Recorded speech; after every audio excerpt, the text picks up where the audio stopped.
We're in the newsroom. Let's get straight to our top stories this hour. It is now midnight in Kuala Lumpur, nearly 2 days since the Malaysian Airlines Flight 370 went missing, and there are still no answers as to where it is. Search and rescue teams thought they had a promising lead earlier Sunday.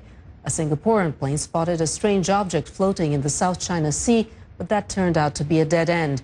And just a few hours ago, a Vietnamese Navy aircraft spotted an object floating in the Gulf of Thailand, but due to the dark, it could not get close enough to tell what that object was. 3 boats have been sent to that spot, though. More than 40 planes and 24 ships are involved in the overall search. They're focusing on an area about 140 kilometers south of Vietnam's To Chu Island.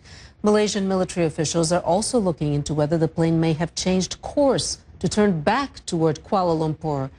Because of that possibility, Malaysia has asked Thailand's Navy to shift its focus to searching the Andaman Sea. And Interpol and other agencies are looking into 2 passengers in particular who appear to have been traveling on stolen passports. CNN's Andrew Stevens is covering that angle for us from Beijing, and he spoke with my colleague Sarah Seidner in the last hour.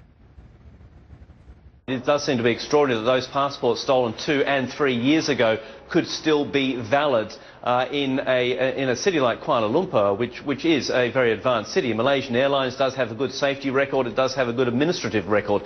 For those passports to be used through Kuala Lumpur Airport does seem to be surprising. What we do know, what I can tell you about those 2 stolen passports and the people who actually used them, they were an Italian passport and an Austrian passport. The people who were using them bought the tickets at the same time, so it looks like they were obviously linked together. They knew each other. They bought the tickets actually in Bangkok, and they bought a flight on China Southern Airlines. China Southern was actually a code share with Malaysia Airlines. So they bought it, they paid Thai baht for it. This has all been verified by an independent e-commerce network here in China. And those flights, Sarah, interestingly, Beijing was not the final destination. So it was Kuala Lumpur to Beijing and then onwards to Amsterdam. The Italian then had a ticket on to Copenhagen, and the Austrian passport ticket was on to Frankfurt. We actually don't know the real identities of these people. We do know that there are now pictures of them. There has been CCTV pictures picked up of these 2, and those pictures have been handed to not only local authorities but also international security officials as well. And a bit earlier, Malaysia's acting Minister of Transportation addressed the question of whether the plane's disappearance could have been connected to terrorism. I said from the beginning that we are looking at all possibilities. Just because not yet does not mean that we are saying that it is a terrorist act, but we are not discounting anything when it comes to lives of innocent people. So is the weather cooperating with the search efforts underway? Meteorologist Alexander Steele is monitoring that. So, Alexander, what are you seeing?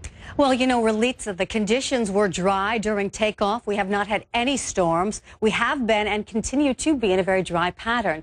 Now, this is the precipcast, a computer model projection of where the clouds and the showers will be. And you can see this is the area of concern from Monday and into Tuesday. Still dry conditions, potentially a shower here or there, but certainly quite remote. This is the area of concern, the Gulf of Thailand and then east to the South China Sea, and now even potentially west of Malaysia to the Andaman Sea. So what we're going to see is really less meteorology and more oceanography in terms of the currents and how they will assist or be detrimental to this rescue effort. So weather-wise, we've got this easterly, northeasterly, very warm flow. It is breezy, it is sunny, is it hot, it is hazy.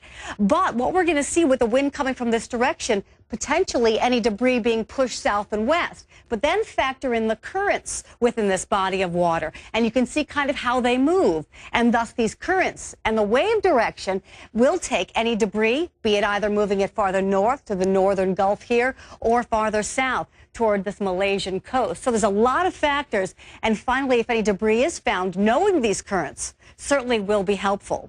Also the sea terrain, knowing the sea terrain and the depth that is here just south of the Gulf of Thailand. This is it, 30 to 70 meters deep. That's the depth to which they'll be looking, of course, in addition to the surface.